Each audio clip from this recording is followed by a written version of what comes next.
The rain came down on Aldenmoor, the way rain always came to that stretch of the North Road, slow and grey and patient, soaking through wool before a body knew it was wet. It smelled of wet stone and coal smoke, and the sour green breath of the river running high under the low bridge at the parish edge. A rook called once from the churchyard yew. The bell struck the half-hour and did not strike again. In the narrow house behind the smithy, in the last dry room the roof still kept, a woman knelt on the boards and mended a child's shirt by the light of a tallow stub. Her name was Odile Wren. She was 25. She was the kind of woman a room forgot the moment she left it. She was not rich, and she was not poor in the way the parish counted poor, and that was worse. She had a small competence with her hands. She could mend a linen so the mend did not show. She could set a broken finger. She could read a bridge, the way another woman reads a face, and tell you which stone was going to give and when. Her father had built bridges before the fever took him, and she had watched him do it, standing at his elbow with cold hands, until the watching had become a kind of knowing she could not put down. The bridge at the parish edge was going to kill someone before the week was out. She had told the steward. She had told the vicar. She had told the miller, who only laughed and said a girl did not know stone from cheese. She had not told anyone since. She had taken to walking down at first light to look at the watermark on the third pier, and to count, and to wait, because there was nothing else she could do that anyone would let her do. Tonight the house would hear one more thing. The rent was due at Michaelmas, and the rent would not be paid. She had known it since the sowing, and she had known it plainly, and she had not wept about it, because she had learned young not to weep where it showed. She threaded the needle again. She set another small stitch. Outside the rain kept on. There was a knock at the door that was not a knock, only the flat of a hand laid against the wood. She rose. She opened it.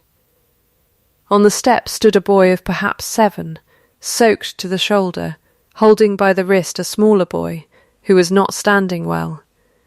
Behind them, at the corner of the yard where the wet elder pushed through the wall, a man stood in a plain riding coat with the collar up and a hat drawn low, watching. She did not see him at first. She saw the children. "Please, miss," the older one said. His voice was thin. He fell. On the bridge. He fell on the bridge, and he cannot walk right. She did not ask whose he was. She knelt. She put her hand under the small one's chin, and lifted it, and looked at the eyes, and then at the leg. The knee was wrong, not broken. Turned, she had seen her father do this twice. She lifted the child inside without asking his name, and laid him on the table, and told the older boy to shut the door against the rain. And he shut it, and the man in the yard was left standing in the wet with the elder dripping on his hat. "This will hurt," she said to the small boy. "It will hurt for as long as it takes me to count to 3. Then it will stop hurting like this, and it will only ache. Will you let me?" The child looked at her. He nodded. "1," she said. She set her hand. 2. She set her other hand. She did not say 3. She moved on 2, the way her father had taught her, so the body did not brace. The knee went back into itself with a small wet sound, and the child cried out once, and then breathed again, and the crying went out of his face. "There," she said. "There, that is the worst of it done." She wrapped the knee in strips torn from the shirt she had been mending. She gave the older boy the last of the bread on her shelf, and a cup of small beer warmed on the tallow stub, and she asked him where they lodged, and he said nowhere. They had been walking to the almshouse at Kettering, and had not got there before the dark, and she looked at the two of them, and at the rain still coming, and she did what she had known she would do from the moment she opened the door. She made a bed of her own blanket on the floor by the hearth that had no fire. She laid the small one on it. She laid the older beside him. She sat on the boards beside the blanket, and she put her hand on the small one's forehead until his breathing evened, and she did not think about the rent, or the bridge, or the man who had been standing in her yard, because there was no room in her for those things, and the child at once. She did not know then that the man in the yard had watched every part of it through the crack of the shutter she had not closed against the elder. She did not know that he had ridden up from the south that morning to see the bridge for himself, on the word of a letter that had reached him signed only Wren, and that he had followed the two children from the toll-house without their knowing, because the older one had asked him for a penny, and the smaller one had not been able to stand. She did not know that he was the Duke of Ellingcrest, and that he had come to her parish as no one, and that he had seen what she did when she believed no one of rank could see her, and that a thing in him that had been closed for 4 years had opened a small way, without his leave. If you are with her in that dark house with the rain on the roof, take one moment now and subscribe to the channel so this story finds you all the way to the end. He waited in the yard until the light behind the shutter went low. Then he walked, quietly, back to the inn at the crossroads, where his horse was stabled under a false name, and he sat by the fire in the common room with his hat on the bench beside him, and he did not speak to anyone, and he thought. In the morning he sent a letter to his steward at Ellingcrest, 3 lines only, in his own hand. Find the almshouse at Kettering, take 2 children there. Do not say by whose order. At Aldenmore the rain thinned by dawn to a fine grey mist. Adele woke on the boards with the older boy's head against her arm. The small one was still sleeping, and his knee was warm but not hot. She fed them what she had, which was the heel of a loaf and a little cheese she had been keeping against a worse day, and she walked them down the lane toward the toll road where the carrier would pass at 9. She meant to give the carrier her last shilling to take them the 6 miles on to Kettering. She did not need to. At the toll house a plain black chaise was standing with a plain man on the box, and the man on the box lifted his hat to her and said, "Miss Wren, is it? I am sent for 2 children bound for the almshouse. I am to take them there and see them settled. There is a place for them, and a doctor for the little one's knee, and the fee is paid." "By whom?" she said. "I am not to say, miss." She looked at him. She looked at the chaise. She looked at the older boy, who was already looking at her with the small hope children keep against all sense. "You will be kind to them," she said. It was not a question. "I will, miss. The small one's name is Perrin. The older is Tom. Perrin's knee wants a cold cloth for 3 days, and then a warm one. He will limp for a month. He will not limp after. I will tell them." She knelt in the mud of the toll yard, and put her arms around the 2 of them one after the other, and she said nothing that would make it harder. And she stood up, and she stepped back, and the chaise went off toward Kettering, with the small face of Perrin looking through the back glass until the road turned. She stood in the road until she could not see them any more. Then she went home, and she took her father's rule and her father's line, and she walked down to the bridge in the mist, and she began to count. She did not curtsy when the man in the plain riding-coat came up the lane behind her at noon. She did not know him from the yard. She had not seen him in the yard. She only saw a man of perhaps 32, tall, hard-faced, with a broken nose that had set badly and grey eyes that did not look away when a woman looked at them. He had a good coat under the plain one. She noted it and did not remark on it. Country gentlemen came sometimes to look at a bridge. It was not her business. "You are the one who reads the piers," he said. His voice was low and level. He did not raise it against the water. I look at them. Reading is a large word. "The third pier is going," she said. "The scour has taken the footing on the upstream side. There is a hollow you cannot see from the bank. When the water is high, as it is now, the current turns under it. When the water goes down and the frost comes, the stones will shift. If a laden cart comes over it after the first hard frost, the pier will drop and the arch will go. How long? 10 days. Perhaps 12, not more." He was quiet. He looked at the third pier. He looked at her hands, which were red at the knuckles and steady on the rule. "Who have you told? The steward, the vicar, the miller? And they did not hear me. They heard you," he said. "They chose not to listen. It is not the same thing." She looked at him then, properly for the first time. He did not look away. She did not know why the plain courtesy of that steadied her, but it did. "I am to ride on to the next parish before dark," he said. "I would take it as a kindness if you would walk me to the ford and show me the under-water line you meant. I am a slow learner about bridges." He was not a slow learner about bridges. She knew it by the way he had said the scour without her giving him the word. She said nothing about that. She walked him to the ford. She showed him the line. She spoke plainly. He listened plainly.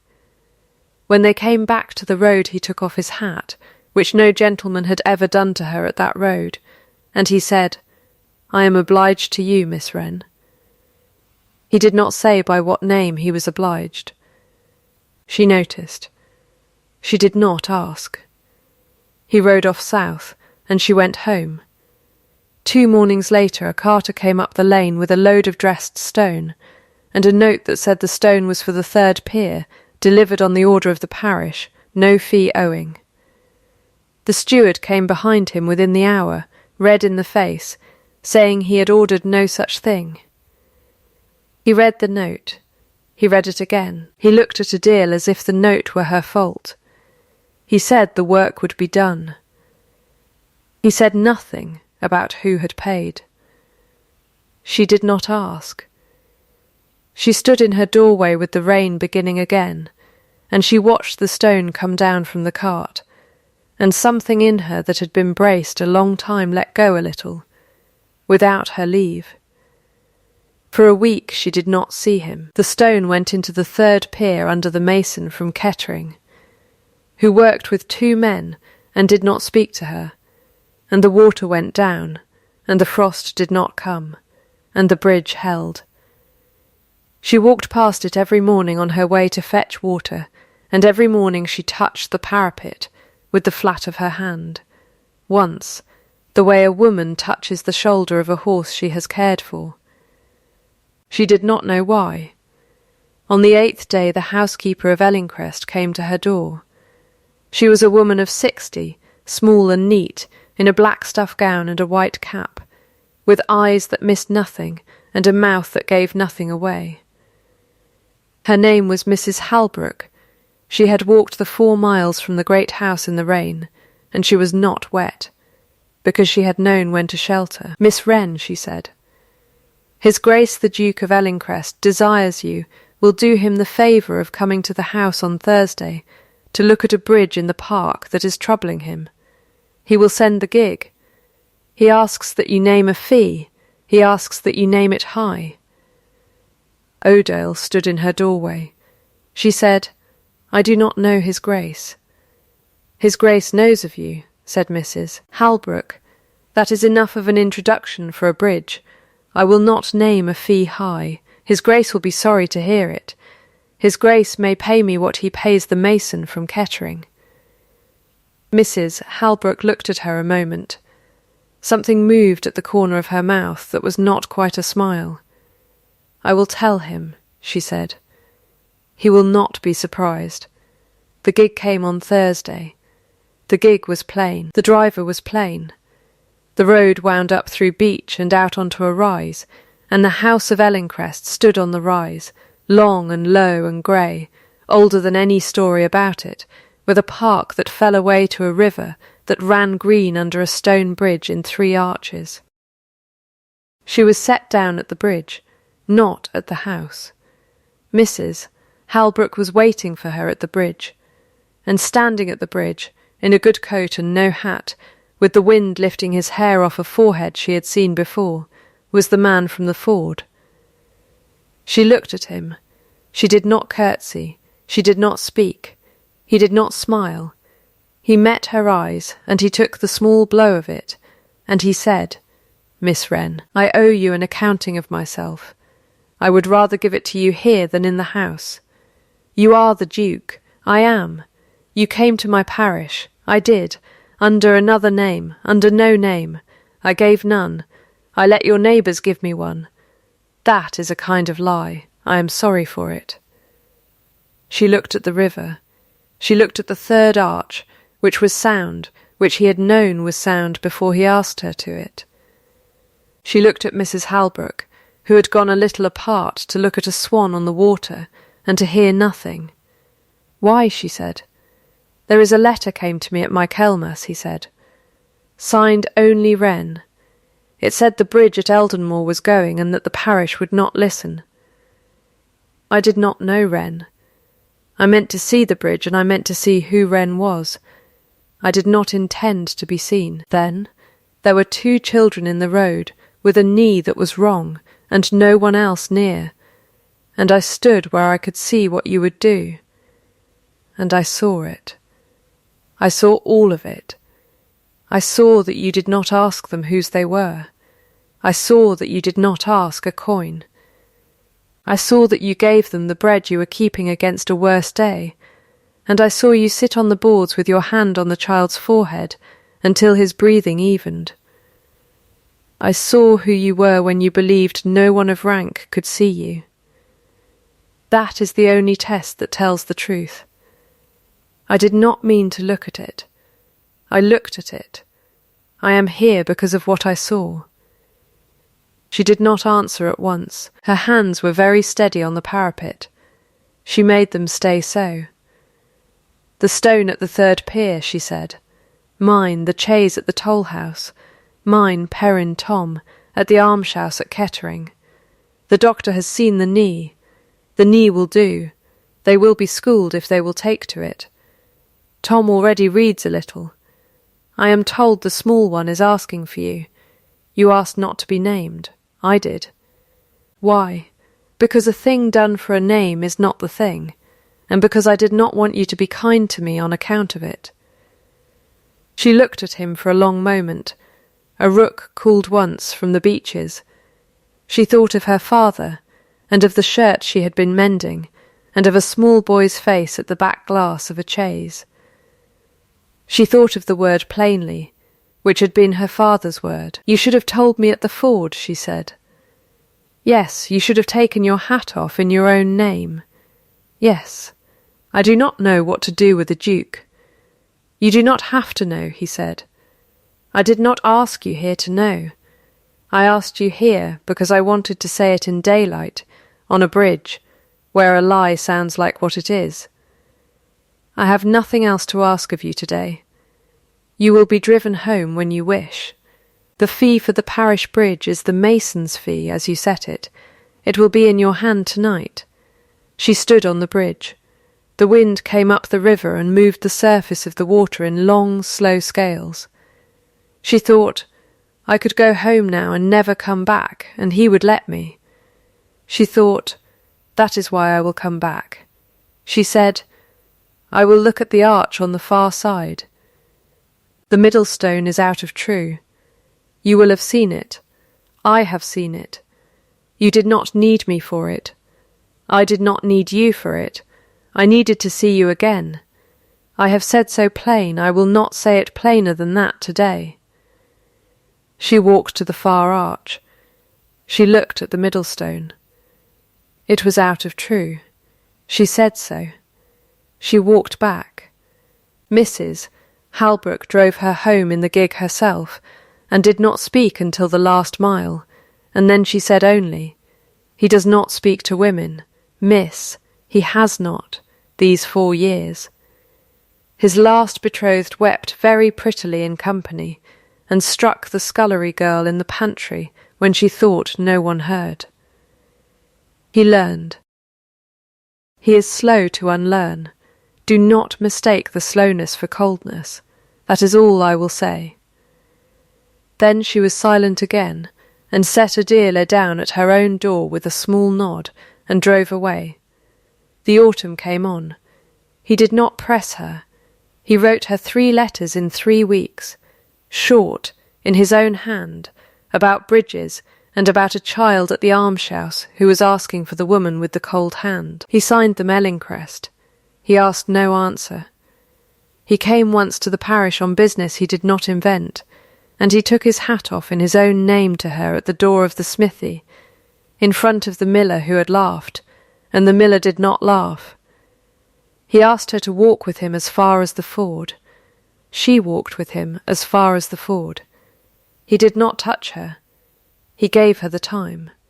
At Michaelmas the rent was paid. She had not paid it. She went to the steward and asked who had paid it, and the steward would not say. And she went home and sat on her chair by the cold hearth, and put her face in her hands for the space of 2 breaths, and no more. Then she stood up and put her shawl on, and walked the 4 miles to Ellingcrest in the wind, and asked at the servants' door for Mrs. Halbrook. Mrs. Halbrook took her into a small warm parlour with a fire and shut the door. "My rent," Odiers said. "Yes, miss, he asked you not to say." "He did." "Tell me anyway." Mrs. Halbrook looked at her a long moment. Then she said, "There is a book, miss, in his study. He keeps it in his own hand. It is a list of rents paid and doctors sent and boots left at doors and school fees settled, with no names attached to the giving. It goes back 7 years. Your rent is on the last page. So is a widow at Kettering, and a boy in the mill at Aldenmore, and a girl who could not marry without a portion, and now has. He asked me once why I kept his secrets. I told him because he had never once asked me to keep a mean one. That is why. Now you know." Adele did not weep. She sat in the small warm parlour, and she put her red hands flat on her knees to keep them steady, and she said, "Where is he?" In the long room, miss, alone, she went. She did not knock. She opened the door. He was standing at the window with his back to her, looking out at the river. He turned. He saw her face. He did not speak. "You paid my rent," she said. "I did. You should not have. I know. You should have asked. I know. I do not want to be a name in your book." "You are not," he said. "You are the reason I am ashamed of the book. I began it because I was young, and I thought a good deed was a coin you spent. I keep it because I have learned it is not. I did not put your name in it. I put the rent. I did not put your name." She stood in the door. He stood at the window. The fire cracked once between them. "I do not know how to be kind to a duke," she said. "You have been kind to me every day since the yard," he said. "You did not know I was in the yard. That is why it counted. I did not know you were in the yard. I know. I have not asked you to have known.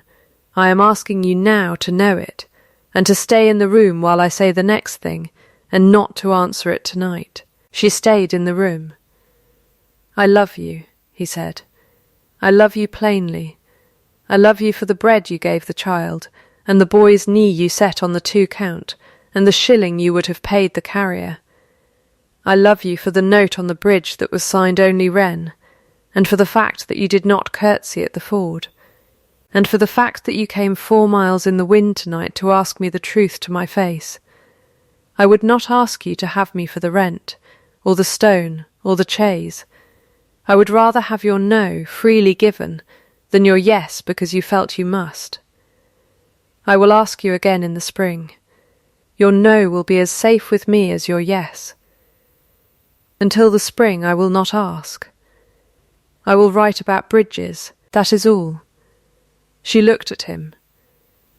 "Thank you," she said. "Thank you," he said, "for coming to the ford, for not lying to me at the parapet, for asking me tonight." It was the doubled thank you the parish women use at a christening. Neither of them smiled. Both of them heard it. Then the cousin came down from London. Her name was Lady Coralie Vane, and she was the Duke's cousin on his mother's side, and she had considered herself his wife since she was 15.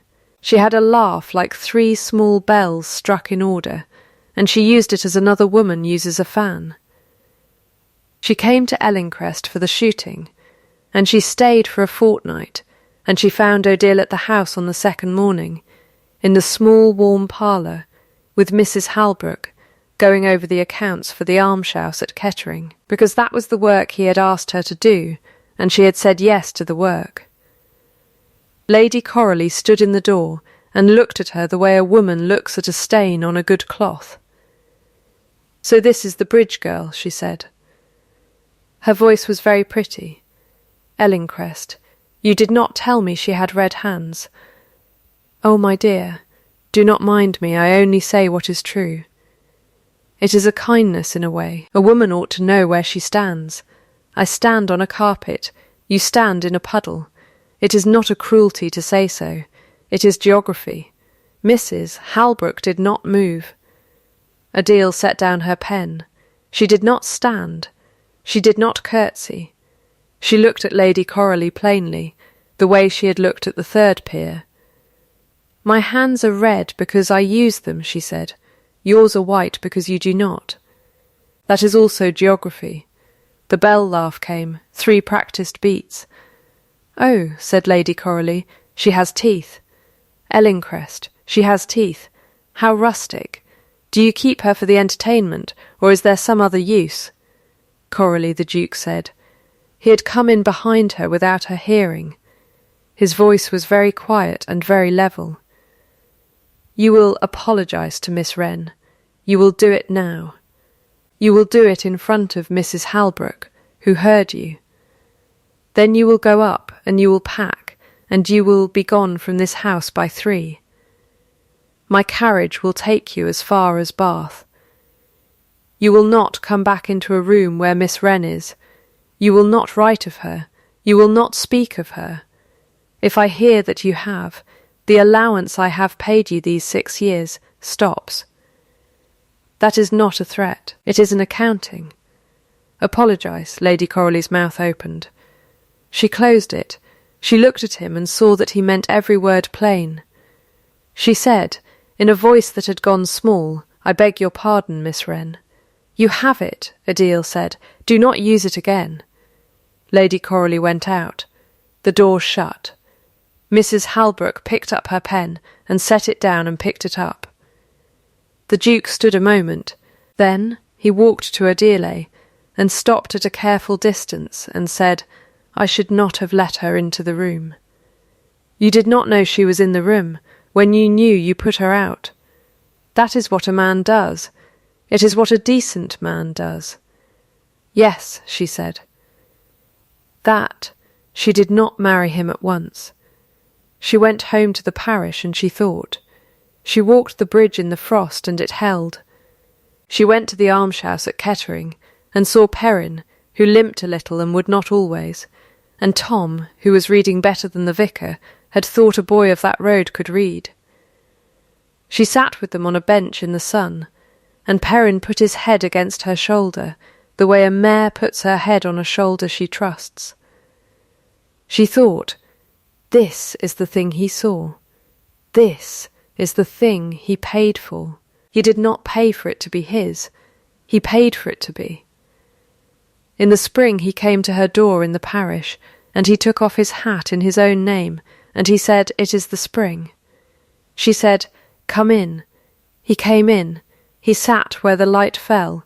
He did not touch her. "I will ask you now," he said. Ask me plain. Will you marry me? Not for the rent, not for the bridge, not for the children, for yourself, if you will have me for myself.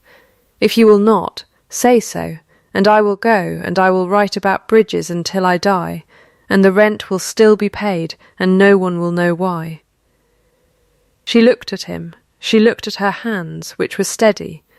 She thought of her father, who had taught her to move on too. Yes, she said. It was the only word I needed. He did not seize her. He did not speak. He only waited. Then he took her hand, and he drew the glove off finger by finger, slow, the way a man opens a letter he has waited a year for, and he kissed the palm once, and he laid the bare hand against his own bare hand, and laced their fingers, and neither of them let go for a long time. They were married in the parish church at Aldenmore, which was small and had a leaking roof he did not mend for her, because she said the parish must mend it in its own time. The Duke's rank made the wedding grand only in a sentence in the county paper. Perrin carried her flowers. Tom read the lesson. Mrs. Halbrook stood at the door and did not weep where it showed, and afterwards said dryly that she had a cinder in her eye. 1 year later they sat by the fire in the long room at Ellingcrest, in the evening, with the rain coming down on the park the way rain always came, slow and grey and patient. Perrin was asleep on the rug with his knee straight. Tom was reading at the table with his tongue between his teeth. Mrs. Halbrook was somewhere in the house doing something she would not say. Lady Coralie was at Bath, where she wrote letters that were not answered, and was, by degrees, learning to write shorter ones. The book in the study had a new last page, and Adele's name was still not on it, and neither was the school at Kettering, nor the widow's cottage, nor the new stone in the parapet at the parish bridge, which had held through 2 frosts and would hold through a third. He drew off her glove finger by finger. He laid his bare hand in hers. Their fingers laced. They did not let go. If this story stayed with you, subscribe to the channel so the next one finds you. Tell me in the comments, when Adele knelt in the road and put her arms around Perrin and Tom before the chaise took them to Kettering, what did you think she was giving up? And what did you think she was keeping? I read every answer. Stay warm, stay kind where no one is watching, and I will meet you at the next fire with the next story very soon. Fair is not the same as kind. There is a difference. The world learns it late, or it does not learn it. She had learnt it early. That was why the bridge held.